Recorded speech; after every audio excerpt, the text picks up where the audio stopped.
From Florence, Italy, the city of inspiration for sculptors in ages past and for centuries to come, you're listening to The Sculptor's Funeral. And a very good day to you all, and welcome once again to The Sculptor's Funeral, the podcast for figurative sculptors everywhere. I'm your host, Jason Arkles, a sculptor and teacher living and working in Florence, Italy, where all the great sculptors are dead, and I don't feel so well myself. And today's episode is going to turn our attention towards one of the fundamental materials sculptors have used for millennia and continue to use in the creation of sculpture: plaster. That ubiquitous yet lowly medium. We use it to make plaster casts of our sculptures, we use it to make molds in order to produce our casts, and a few of us model sculpture directly into plaster. It's simple to use, it's usually cheap, and it's extremely versatile. On the other hand, plaster is fairly fragile and makes for a poor finished product in comparison to marble or bronze or terracotta. It can be hard to repair and limited by its low strength in terms of what we can cast. It's very easy for the mess of plaster to get out of hand, and if you don't have a lot of experience in using it, its ways can seem a complete mystery. Sometimes it cures very quickly, and sometimes it doesn't cure at all. It's an uncontrollable, creamy mess one minute, and then for a brief period it's as workable as clay, and then, a moment later, it's hard enough to chisel. And, if we're honest, there aren't too many sculptors out there who really enjoy working with the stuff, and we breathe a sigh of relief when the mold making is done. Most of us learn the ins and outs of plaster by lots of trial and error, but though we might learn what to do and what not to do, why plaster does what it does, for most of us, is a mystery. So, let's roll up our sleeves and get up to our elbows into our subject at hand. First, we're going to talk about what plaster is and where it comes from, and how to properly mix it. And then we're going to talk a little bit about its history, and end up discussing different ways of using plaster. So, what is plaster? Plaster, at its core, is a very, very simple thing. It's simply made from a mineral called gypsum. Gypsum is found just about everywhere, and it can be mined like any other mineral. The mineral gypsum, chemically speaking, is made of calcium sulfate dihydrate. Let me repeat that. Calcium sulfate dihydrate. Now, the calcium sulfate means it's basically a chalky mineral salt, and dihydrate means that each molecule of calcium sulfate has a chemical bond with two water molecules. Dihydrate, two water molecules. Now, this is important, because calcium sulfate can exist without the water on its own, just as calcium sulfate, or it can exist with a little less water than 2 molecules per 1 calcium sulfate molecule as well. But when you have exactly 2 water molecules for every calcium sulfate molecule, that gives you gypsum. Calcium sulfate seems to like that 2-to-1 ratio the best, which is why it's such a commonly occurring compound. But stable compounds can also be formed at lower ratios of calcium sulfate to water. And that's what happens when you heat gypsum, to the point that some of the water burns off. You get different compounds. You can burn off all the water from gypsum and end up with just, your pure calcium sulfate, which is known as anhydrite. And if you burn off just half the water, you get calcium sulfate hemihydrate, which is what we call plaster. Plaster is simply gypsum with some water removed. You don't have to heat the gypsum all that hot to get the gypsum to transform into hemihydrate, only about 300 degrees Fahrenheit or about 130 degrees Celsius. It's something you can do in your home oven if you want. This process of heating gypsum is called calcination, and the technical term for plaster is calcined gypsum.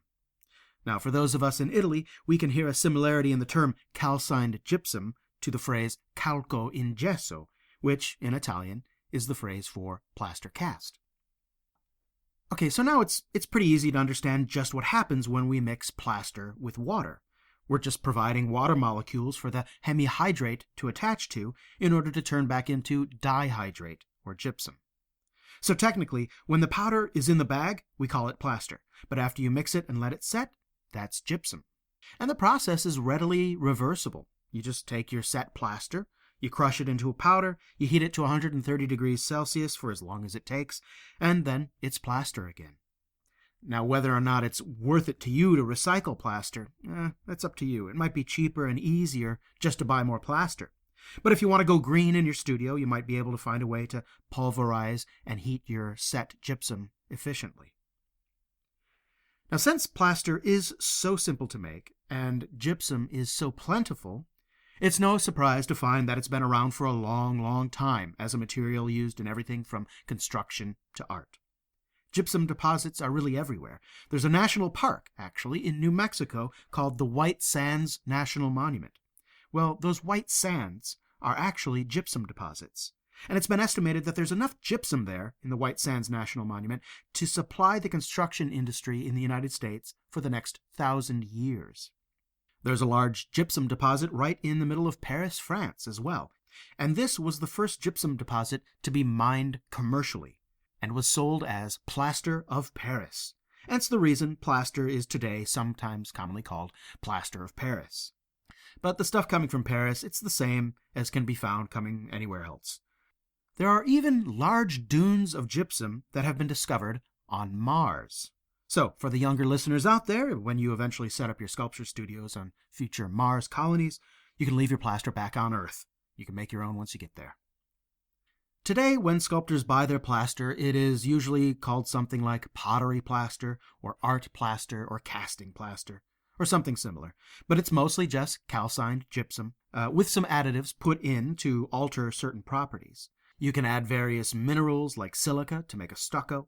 You can add chemicals that lengthen or shorten the working time of plaster, or increase its strength, and all that. But at its base, it's always just calcined, hemihydrated gypsum.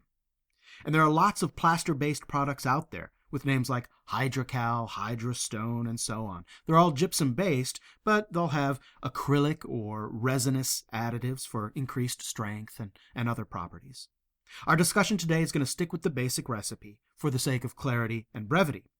But you should be aware that what is usually sold under the name Plaster of Paris is usually wall plaster, not casting plaster. I mean, it's going to be gypsum at its base, and it will work, but, different plasters are tweaked for different uses, so I would stay away from Plaster of Paris if you can get something that is more commonly used by potters or sculptors. So now, let's walk through the steps of mixing up some plaster. It seems really simple, but there are a lot of very small variations in the steps of mixing plaster that can greatly affect the outcome. So, first off, we want to start with good plaster and clean water and a clean bucket. Clean water is pretty easy to come by, so is a clean bucket, and it is important that you don't use a bucket with a lot of residue from an old batch of plaster stuck to the sides of the bucket. That old plaster, even if it doesn't seem like much, can affect the cure of the new plaster. You really want a clean bucket. The old plaster stuck to the sides of the bucket will accelerate the cure and give you sort of an uneven and unstable mix that might set up before you're ready for it. So, clean buckets. And make sure that your bucket is big enough. Now, a good rule of thumb is that the water you need for your plaster should not fill your bucket more than 2/3 full. Otherwise, it will be full to overflowing once you add the plaster powder. You'll know if your powdered plaster is good and fresh if you stick your hand in the bag and fluff up the powder that's been settled and packed down. If you feel little grains in your plaster, that means your plaster powder has been exposed to the air for a little too long, and some atmospheric moisture has bonded to your hemihydrate, and now you've got little balls of gypsum mixed in with your hemihydrate plaster. This is known as dead plaster.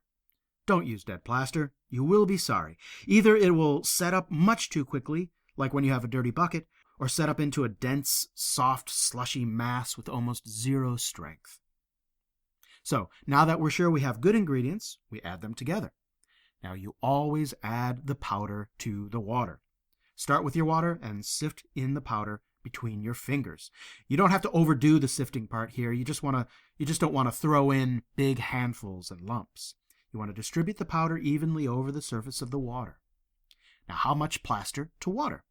The general ratio is 75 parts water to 100 parts plaster, or 1 part water to 1.5 parts plaster by weight. So that's the official recipe, more or less. I don't know many sculptors who actually weigh out their plaster. What is much more common is to do it by eye. You add the plaster little by little, watching as the fresh plaster powder sinks below the surface of the water. And eventually, you're going to add enough that the plaster no longer sinks, and it forms a little island in the center of your bucket. Some sculptors make a little island, some make a big island. The thing about the ratio of plaster to water is that it can be variable.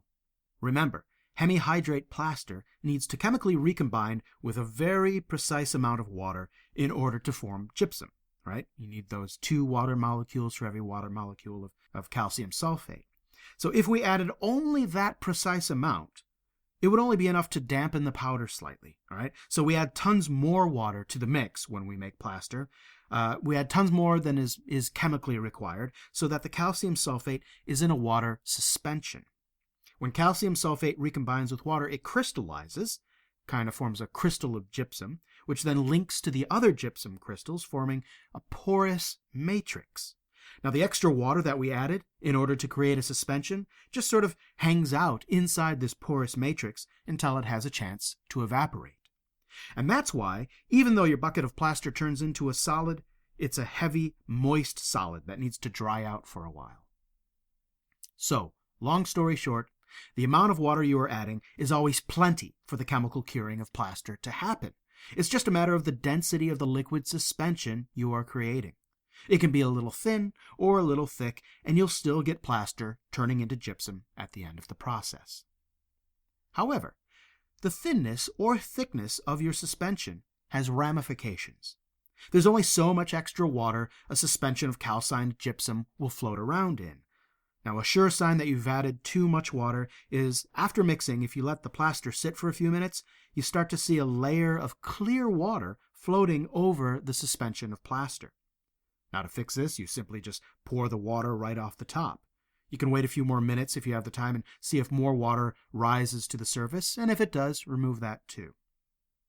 Now, when you have a thin mix, it means that more water is being trapped between the gypsum crystals when it sets, right? Which not only means a wetter, heavier product, but a more porous one as well, and also more brittle.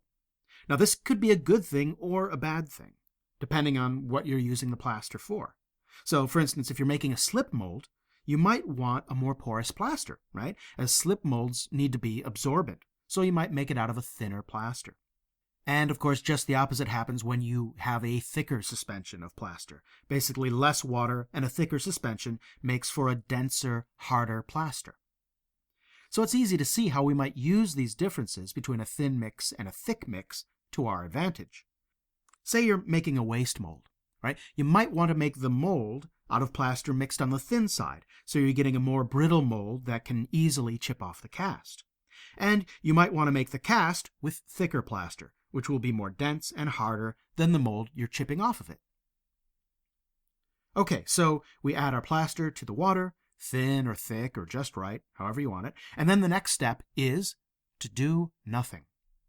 You let the plaster sit for a few minutes. This is called soaking. This is an important step many people often skip or don't even know about, but it will affect the outcome. If you just let the plaster soak for a few minutes before you mix it up, it allows little pockets of air trapped around and inside the plaster powder to come loose and float to the surface. And it also allows for the plaster grains to thoroughly come into contact with the water before it's mixed up. Now, if you've ever had a problem with lots of little tiny air bubbles in your casts, that's probably because you're not letting the mix soak long enough before stirring it up. However, letting it sit for more than, say, 3 minutes will shorten the working time of the plaster and also give you kind of a grainy surface when it's set. And of course, this also has its uses. When I make plaster mother molds, for my rubber molds, for instance, I will let the plaster soak for 5 or 7 minutes, which speeds things up a bit once I mix it. Because it's only a mother mold, and I don't care about the grainy surface, and it's nice to have the plaster set a little bit more quickly. Just be aware that this type of mix goes from cream to hard much more quickly than a normal mix. So it might not be the best thing if you're hand-building mold walls or really doing anything requiring a little bit of time and patience as the plaster sets. Now, speaking of time, how long does plaster take to set?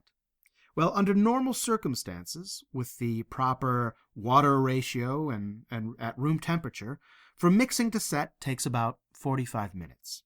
Colder temperatures will slow things down, and warmer temperatures will speed things up. I tend to use lukewarm water to get things to move a little faster, or to counteract the effects of a cold room, or even a cold bag of plaster. With warm water and a long soak time before mixing, I can get my plaster to set up in about 25 minutes. Now, this can be handy if you're making a piece mold and you need to make 20 or 30 pieces in a few days' time. Now, you can get the plaster to set even more quickly, in as little as 15 minutes, if you add an accelerator to your mix. Now, there are some commercially available accelerators out there. You can buy them online, but you can also make your own, which is what I do. Remember when I was talking about how a dirty bucket can make your plaster go off too quickly and unevenly? The set plaster on the side of the bucket catalyzes the crystallization process, which means the plaster near the walls of the bucket goes off before the rest of the bucket, and that kind of screws up your mix. But you can use that same phenomenon in a controlled manner. What you do is you take a clean bucket, you add your water, and then to the water you add 1% of pulverized set plaster, right? So plaster that's already gone off, ground into a powder, and then you add your regular plaster, and it'll start to thicken in about 2 minutes. Lots of different things can be added to plaster to catalyze the crystallization process, like salt or potassium sulfate. But if you're a sculptor, you probably got a lot of plaster lying around that you can bash with a hammer and maybe even put into an old coffee grinder. Remember, you don't need much, just 1% by weight. Or if you prefer, what you can do, you can make a solution of potassium sulfate, which is actually pretty easy to find, potassium sulfate. It's the sort of thing that drugstores will have. And you use that instead of the set plaster. You just basically dissolve as much potassium sulfate into warm water as will stay in suspension. And then you use that solution 1 to 3% by weight into your plaster water. And I've done this. It really works. It cuts the set time to about 15 minutes. Okay, so where were we? We've got the plaster in the water. We've let it soak for a few minutes. And now, finally, we stir. Not too vigorously. We don't want to mix air into the mix. So if you're splashing around in your bucket, you're mixing too hard, right? And you can use your hand, and you don't really want to use a blender or a mixer. It's going to introduce too much air into the mix. Now, whether or not you wear gloves when you stir your plaster, it's really up to you. I usually just keep a bucket of water nearby, and I just plunge my hand into the clean water, and the plaster comes right off, as long as it's not set.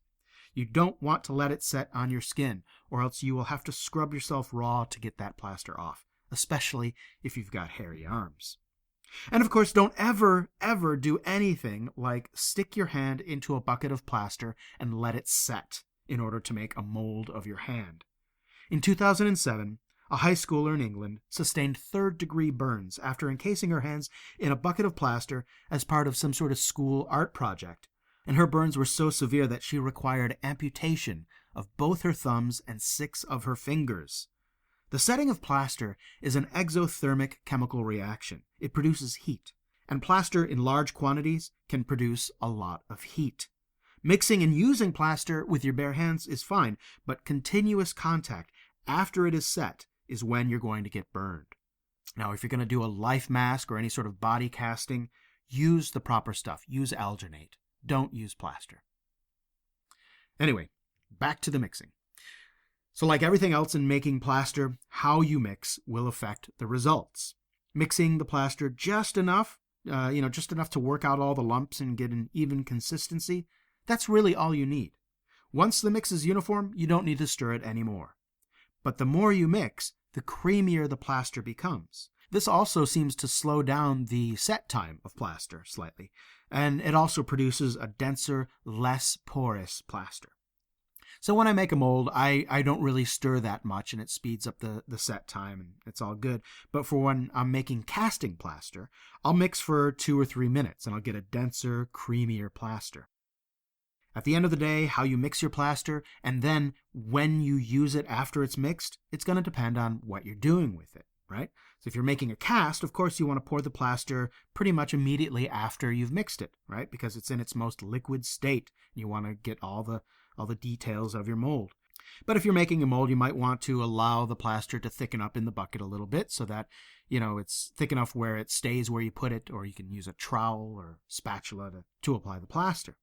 You can pour it, you can throw it, you can trowel it. There are just so many uses and situations for using plaster. I'm not going to even try to list them.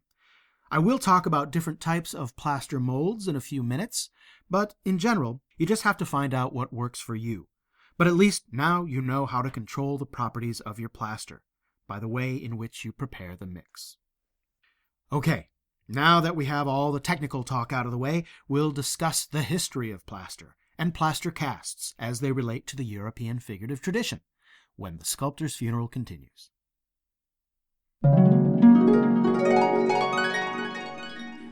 Happy February, everyone. I know that the summer still seems like it's not going to be here for a long, long time, but you're actually wrong. It will be here before we all know it, which is why now is the time to start planning for the Wiltshire Workshop 2016. Last summer, I conducted a 2-week workshop in the stunning English countryside, not far from Stonehenge, and we all had such a good time that I'm going to do it again this summer. So join me in a 2-week class for beginning and intermediate marble carvers in the green countryside of Wiltshire, just outside of Marlborough, where you'll learn everything you need to know in order to carve a figurative work in marble. In addition to learning the basics with hand tools and machine tools, you will learn the process of using a macchinetta a punto, or pointing machine, the device which enables sculptors to make exact copies of plaster casts in marble. And that's just what you'll do. You'll choose from a selection of plaster casts taken from the work of master sculptors of the past, Bernini, Houdon, Michelangelo, and more, and you will create your very own true and faithful copy to keep. Not many people can claim to own their own mask of Bernini's St. Teresa, or Michelangelo's Dying Captive in Carrara marble, and even fewer have made that copy themselves. But you can be one of them. And the workshop isn't just for sculptors with experience. Even complete beginners and non-sculptors can create a marble work in just 2 weeks. We proved that last year. All the information for the Wiltshire Workshop, which starts August 8th, 2016, can be found at our website, thesculptorsfuneral.com. Now, there's places for just 12 on this workshop, and the sign-up deadline is June 1st. But I've already signed up some people, and I expect the class to fill early this year. So sign up today at thesculptorsfuneral.com or contact me personally for more details. The Wiltshire Workshop 2016. Follow in the footsteps of the old masters and become one of the few figurative marble sculptors out there. Check it all out at thesculptorsfuneral.com, and I'll see you in Wiltshire.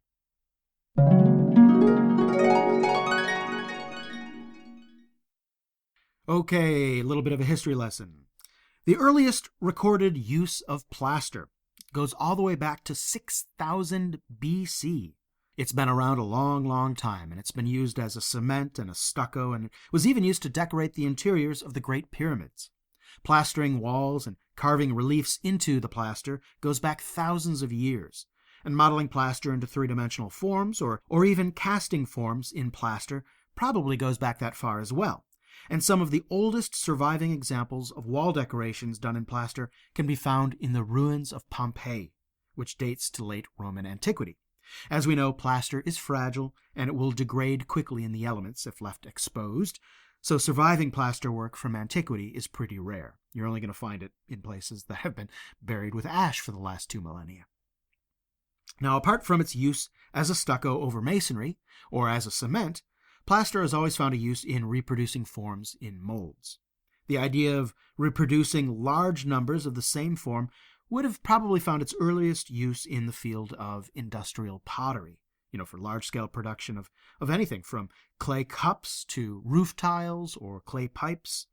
And as far as I can tell, plaster molds made the jump to the field of sculpture with Luca della Robbia, when that artist created a market for inexpensive decorative sculpture made in enameled terracotta. A lot of his works would be mass-produced using plaster molds.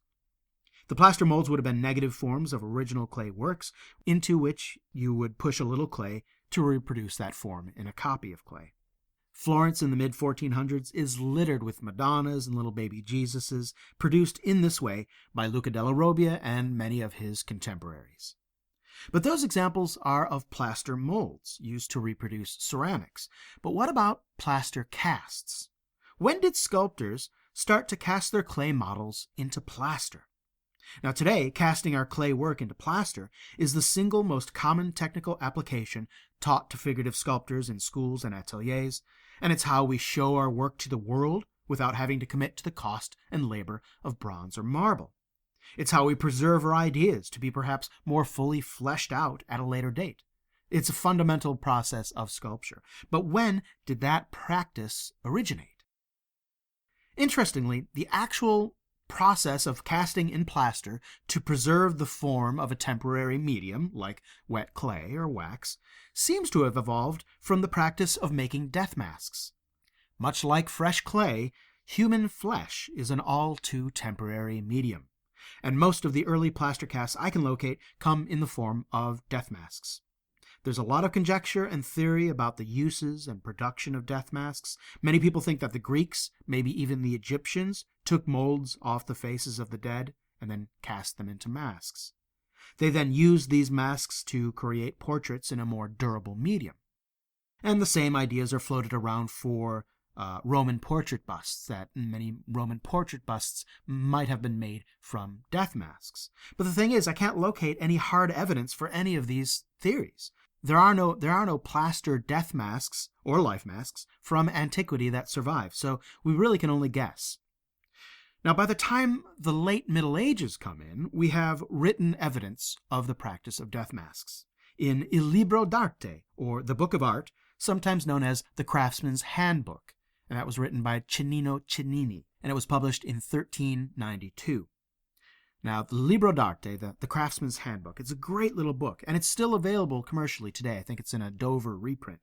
And it's basically the medieval artist's handbook, and it's full of useful information even for painters and sculptors today. Anyway, Cennini's final section of his book details very thoroughly exactly how one makes a life mask or a death mask, and it's pretty much identical to how it's done today, right down to the breathing tubes. He talks about how to do life masks, how to cast sections of people's bodies, how to take molds of entire bodies, and he writes with enough detail and authority that makes me think he's either done it himself or he's witnessed it firsthand. He's not simply just passing on theoretical ideas. But although we can say for certain that sculptors were taking plaster death or life masks in the 14th century, no original masks seem to survive from that time. There are several effigy sculptures around, like that of King Edward III, which were almost certainly made from death masks, but the original masks themselves in plaster do not survive. People often think that the mask of Dante, here in the town hall of Florence, is a true death mask, but research has concluded that it is most likely a plaster cast of a marble effigy sculpture made for Dante's tomb, which no longer survives. And that marble effigy sculpture may or may not have been made directly from a death mask. The earliest definitive mask I have personally found is in fact the death mask of a sculptor, Filippo Brunelleschi, which would have been made in 1446. Now, from that point on, the production of death masks seems to have become pretty common, and we find several examples of kings and nobles and famous people recorded for posterity in this way. But one mystery I could not solve for this episode is the definitive appearance of a sculptor making a plaster cast of a modeled sculpture. Right? Now, isn't it strange that Cennino Cennini, in his book, The Craftsman Handbook, he talks about life casting in plaster, but he never mentions casting clay or wax into plaster. He doesn't refer to it as a technique that sculptors use to preserve their clay or wax models. And indeed, there doesn't seem to be much evidence of sculptors casting their clay or wax models in plaster anywhere, at least at that time. Now, of course, goldsmiths were doing a lot of casting at the time, but into wax or into metals, right? And it's more or less the same process, but making a plaster cast just wasn't done. That's probably because there wasn't a reason to cast a clay model into plaster at the time. One of the primary reasons to do so today is in order to copy that plaster cast into marble or stone, but that practice didn't develop until sometime in the mid-15th century. Up until that time, sculptors would make their original models in a clay mixture that included fibers and waxes of various sorts, which produced a durable model that didn't easily crack. Therefore, there was just no need to make a plaster cast. We can look at Michelangelo's clay model of a river god torso, which he made for the Medici family in the 1520s. It still exists here in Florence. We have several models by the hand of Michelangelo, but they're all in wax or clay, not plaster casts. And when Vasari wrote in the 1550s on the subject of using models to copy into marble, he described at great length the processes of modeling small and large models and carving marble using these models directly, and he never mentioned any sort of plaster casting process. But the same man, Giorgio Vasari, writing in his biography of the sculptor Leone Leoni, offers a fascinating clue into the development of plaster casts in sculpture. Vasari records a trip to Milan to visit the sculptor Leoni, and in his biography, Vasari describes Leoni's newly constructed and luxurious mansion, saying, quote, "From the principal door, one enters by a passage into a courtyard, in the center of which, upon 4 columns, is the horse with the Marcus Aurelius, cast in gesso from the original which is in the Campidoglio. By means of that statue, he has intended that this house should be dedicated to Marcus Aurelius.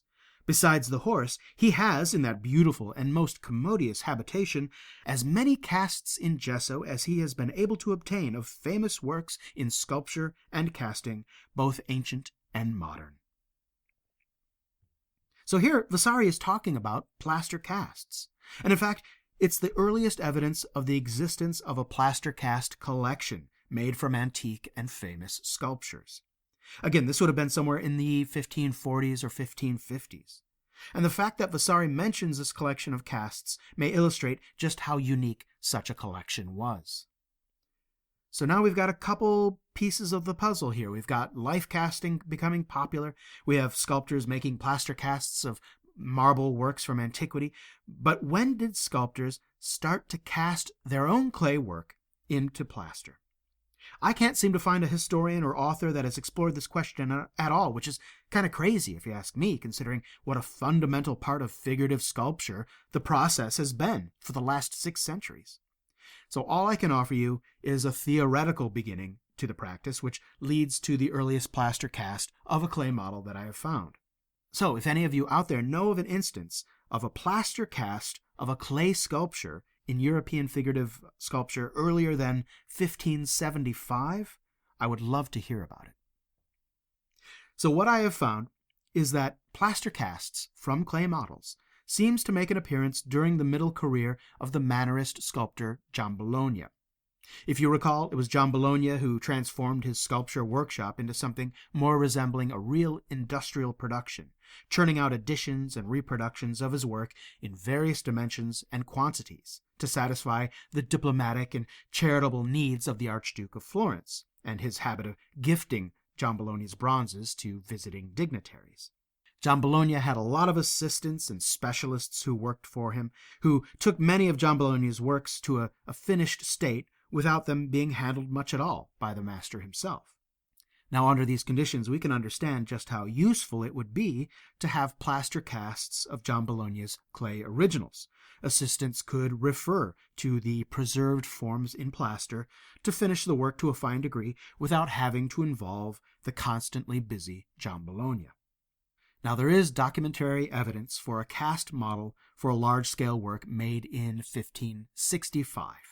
The model itself doesn't survive, but here's what we know.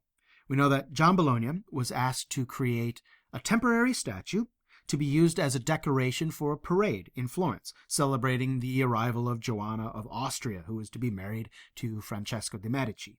And this temporary statue of unknown materials, we don't know if it was just clay or plaster or what, it was a twice life-size statue. And when it was finished, it was regarded as so remarkable that it was eventually commissioned to be carved in marble. And today that marble is in the Bargello, and the sculpture is known as the Victory of Florence over Pisa. Now, was the original model just clay, or was it plaster? I can't seem to find the answer for that. My best guess is that it would have been in plaster, because the sculpture was meant to be temporary and also placed outside, right? And such a large statue, remember, it's a 2-figure group of figures twice life size. It would have been much heavier and more delicate to render simply in clay. And especially if you're going to leave it outside, it's, not going to survive if there's a rainstorm. But we just don't know. However, in less than a decade after that, John Bologna completes his masterpiece, a 3-figure group in marble and twice life size, and it's called The Rape of a Sabine. And the plaster cast of his clay original survives intact. You can see it in the Accademia di Firenze, the same museum which houses Michelangelo's David. And so here's what I think. I think that when John Bologna, in making a plaster cast for his victory of Florence over Pisa, saw what an advantage there was to plaster over clay models on this sort of colossal scale. And when he received his next colossal commission, he applied the same technique of creating a plaster cast. As far as I know, it's the earliest plaster cast I'm aware of, dating to about 1575 or so. But again, if anyone can point me towards an earlier plaster cast made from a clay model, I would be very interested. So plaster casts are very useful, right? Not only do sculptors use them to quickly and cheaply preserve their models, but most art students learning traditional methods of drawing rely on plaster casts as models for their drawing exercises. Most artists I know have a plaster cast or two lying around their studio, if not a small collection. But casts are not the only thing plaster is good for, of course. Plaster is often the ideal choice for making molds. Often, non-sculptors get these two terms, cast and mold, confused. Remember, a cast is a reproduction of an original, and a mold is the spatial negative of that original that allows you to create the cast. It's very similar to the relationship between photographs and film negatives, right? You make a print from a negative, and from a single negative you can make several prints, just like you can make several casts from a single mold. The idea behind all plaster molds is the same. You throw plaster onto a form, and when that plaster hardens, you take that hard plaster form off the original, and you have the negative imprint of the original. Simple. At least it's simple when making a mold off of a simple object, like a shallow relief or a coin, or any other basically one-sided panel sort of thing. But it doesn't take much for forms to become complex, and the complexity of forms as it relates to molds results in what we call undercuts. Now, I've described undercuts in the podcast episode where I talk about terracotta, but I'll repeat the explanation here.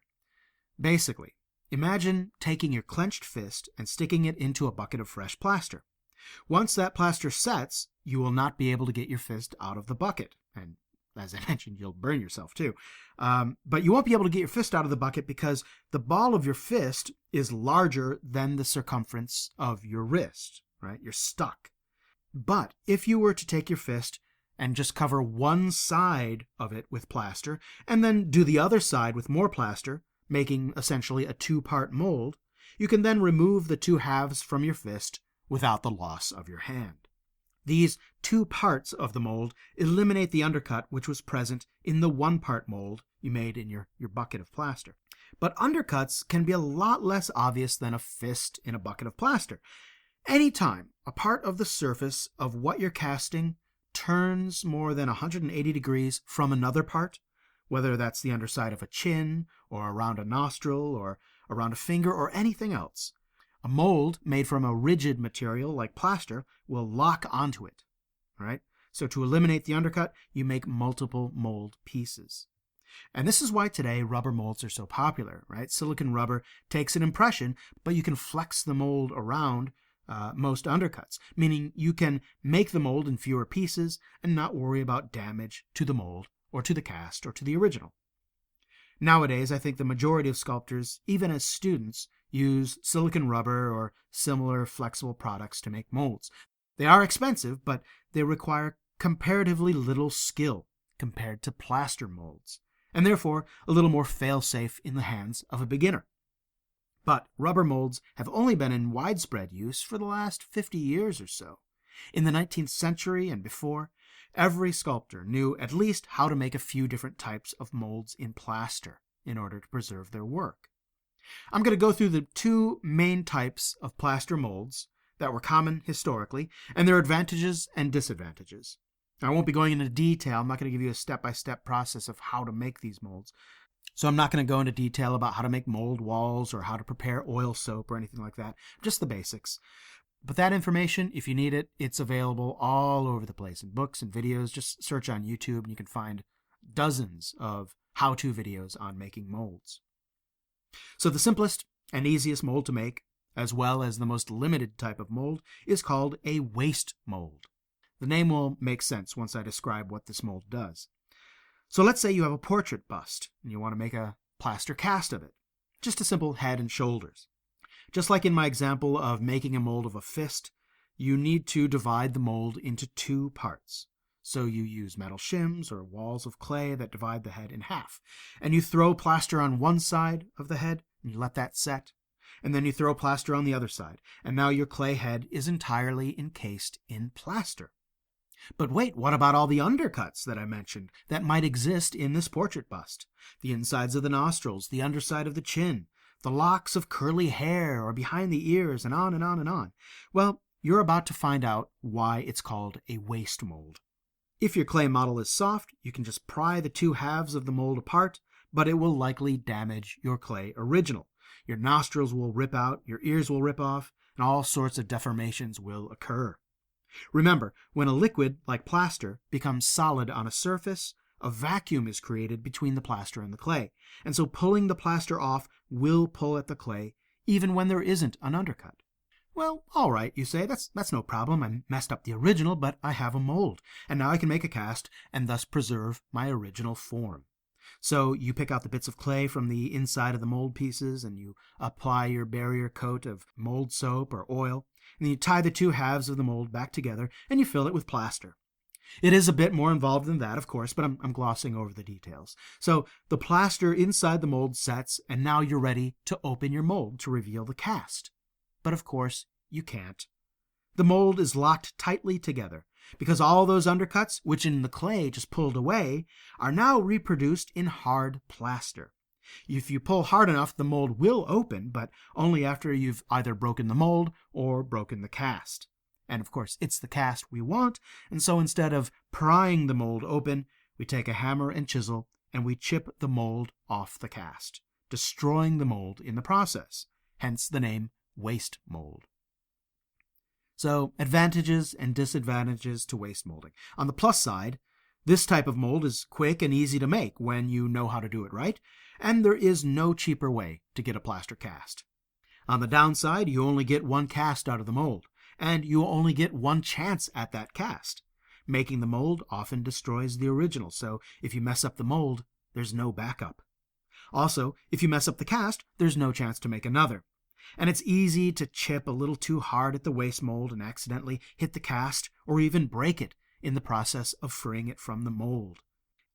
It's a little bit of a trial by fire learning to make waste molds, but once you have this skill down, you are well equipped to handle any other type of plaster mold. A final limitation of waste molds is that they can only be used on soft modeling materials like clay or wax. You can't make a waste mold from a plaster original, or a stone, or any other rigid type of material, because the undercuts will not allow the mold to free itself from the original. So what do you do if you want to make a plaster mold and you want to make it off of a plaster cast, or a bronze, or a marble sculpture? Well, what you do is you make a piece mold. A piece mold is simply a plaster mold made of several pieces, according to the number of undercuts you have in the original. Let's go back to the example of the portrait bust. Let's say that instead of the bust being in clay, it's in bronze. So that undercut under the chin, you're going to have to make a mold piece in plaster just for the underside of the chin.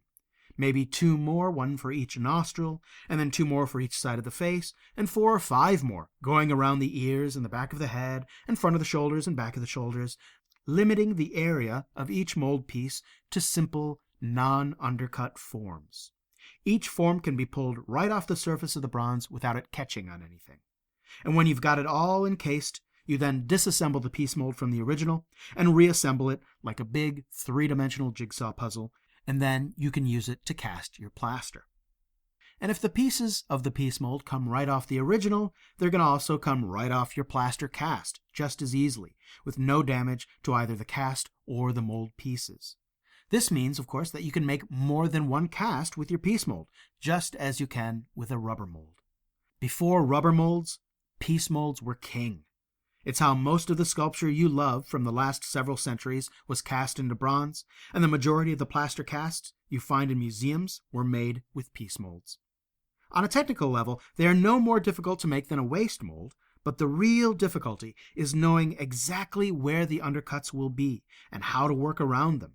And this takes so much experience and forethought that most sculptors I know have never attempted a piece mold more complex than 3 or 4 pieces. And it's amazing how many pieces a piece mold can take. I've only made one from a portrait bust, and that bust was the head of a bald man with no shoulders, and it took 9 pieces. I've got a reclining figure that I did that took over 20 pieces. So why would anyone nowadays choose plaster molds over rubber molds?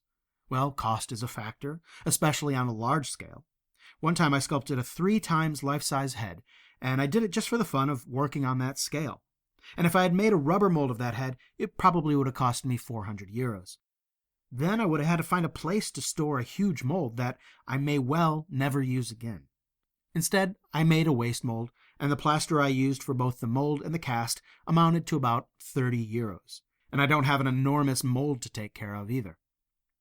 Beyond cost, there are certain casting materials that work much better in a plaster mold or don't work at all in a rubber mold. Piece molds are what is required for either press molds or slip molds. Press molds, sometimes called squeeze molds, are molds in which you press a layer of soft clay directly into the plaster negative in order to create a clay positive, kind of like the Luca della Robbia example I mentioned earlier. And slip molds are sort of the same thing, only you pour in liquefied clay, known as casting slip, and you pour it right into the mold to make a clay cast, just like you would pour plaster in to make a plaster cast. In both press molds and slip molds, you need the absorbent qualities of plaster to wick water out of your clay, so that the clay dries in the mold to the point where you can remove the mold from the cast. But there are other reasons for making plaster molds and casts beyond what I've mentioned. Some sculptors, when working in clay meant to go to bronze, will incorporate the transitional stage of plaster as a valuable part of the sculptural process, which broadens possibilities of surfaces and textures beyond what clay can achieve. I talked recently with a sculptor who does just that, Alicia Ponzio, the California-based figurative sculptor, and she described for me how and why she uses a material many sculptors try to avoid. You do quite a bit of work using plaster. Yeah. I've read that you finish your works in plaster before taking them into bronze. Like, for instance, you do a work in clay, then you make a waste mold of that clay, but at that point you're not finished. You actually work quite a bit on the plaster before taking it into bronze. Can you describe that process for us a little bit? Certainly, yeah. I started off working in water-based clay, ceramic clay. I'm not a ceramicist whatsoever, but I enjoy the sort of looseness of water-based clay. So that allows me to block in a piece and move things around freely and really capture the shapes I'm trying to capture. And at some point, I get to the point where I can't wait to turn it into plaster, to be honest, because I've been doing it this way for a few years now. And I know what the plaster has to offer me. So sometimes I can't wait till it's in that hard medium that I can sort of make the final presentation in without any fear of it shifting around, shrinking, or being damaged very easily. Well, what does plaster offer you at that stage? It's just that. It's the idea of being able to have a hard medium that I can still work in. So a hard medium in that way, a tactile sense, is more similar to bronze. And it has a different look than a soft medium like clay. Often things can look really nice in clay that don't necessarily read as well in a hard medium.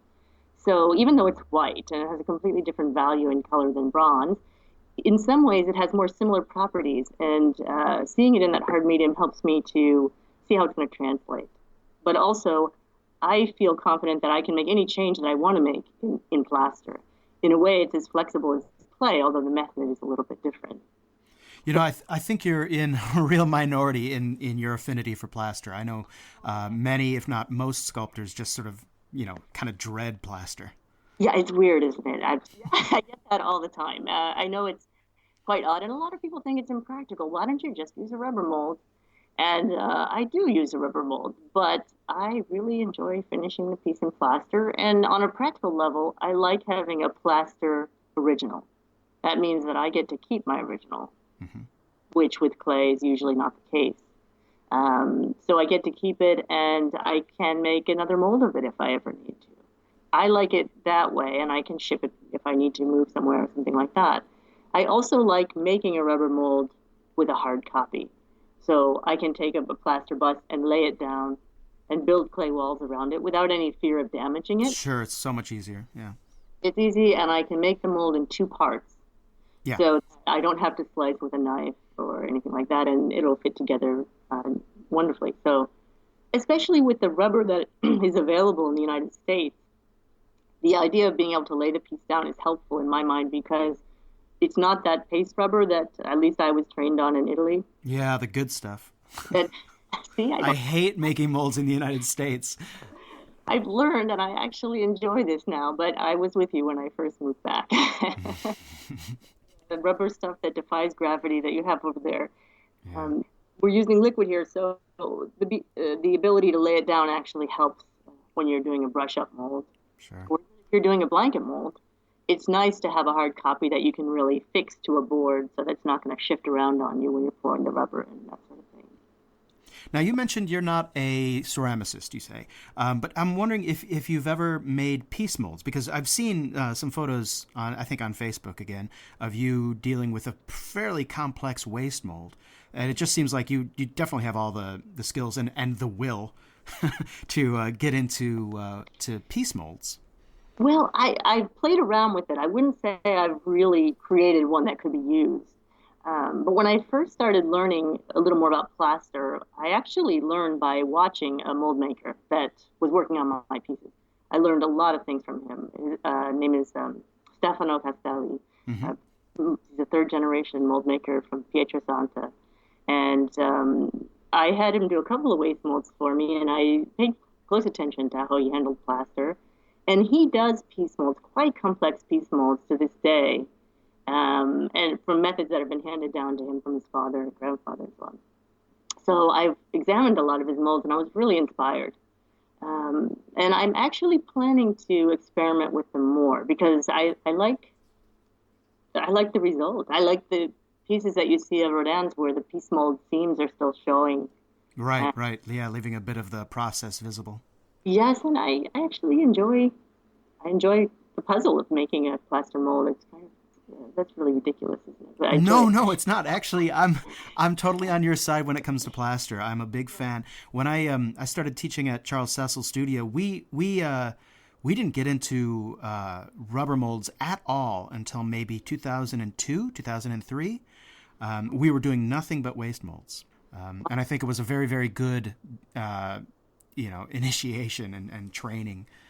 But I'm getting into piece molds more and more. I actually just made one maybe 2 weeks ago. But what I use them for, I make squeezes. I use them as press molds. I press layers of clay into the waste molds, and then I can reproduce work in clay, but copies in clay. So I can make an edition of terracottas, and I think that's a really fantastic way to produce an edition.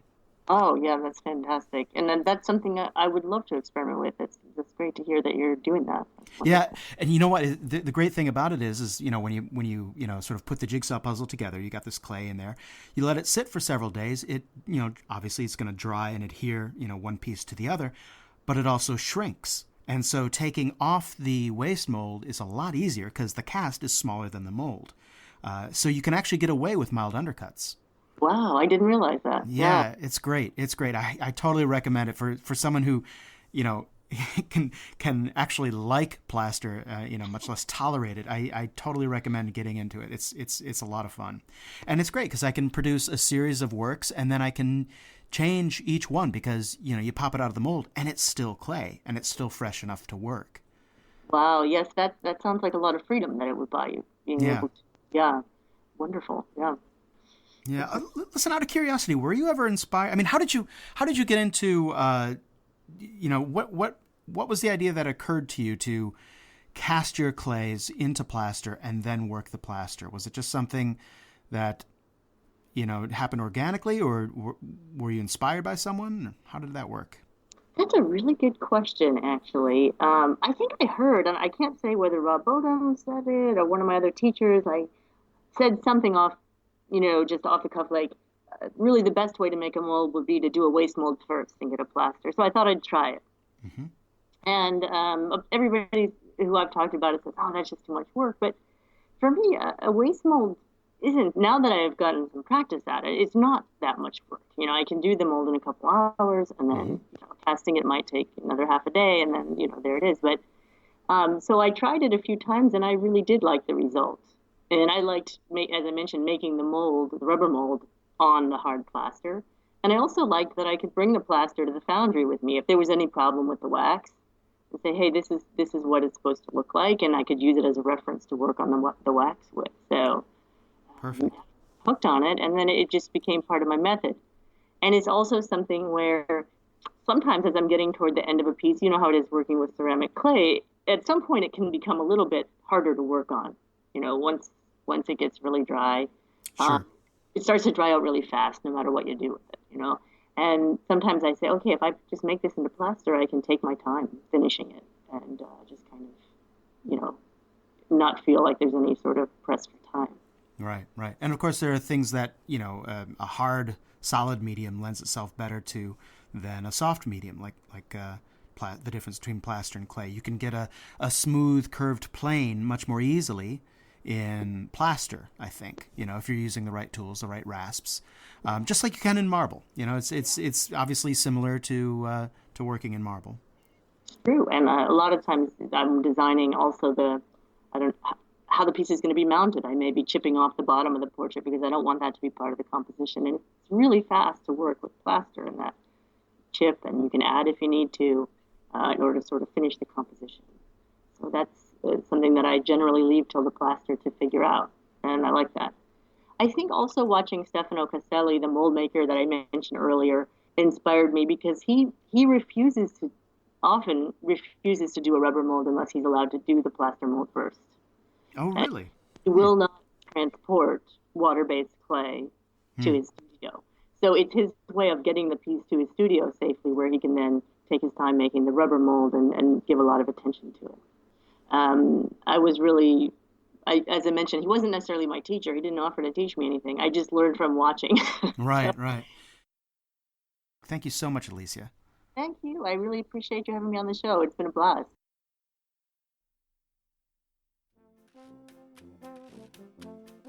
Well, I hope you enjoyed today's episode, and special thanks to Alicia Ponzio for her contribution this week as well.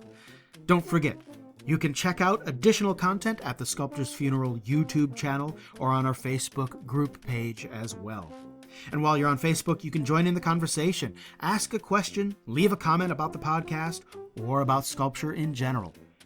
You can also subscribe to the podcast at Stitcher Mobile or on iTunes, or subscribe from any service from which you get your podcasts and receive the podcast automatically on your PC, tablet, or mobile device each week. And if you want to help the podcast reach other people like you, give the podcast a rating or leave a review at iTunes or wherever you subscribe. Check out the sculptorsfuneral.com website, where you can stream the complete archives of the show. And while you're there, you can click on the sponsor of the podcast, Blick Art Supplies. Clicking on the link and buying from Blick helps to support the Sculptor's Funeral, and for that, I thank you. Thanks again for listening, and have a productive week.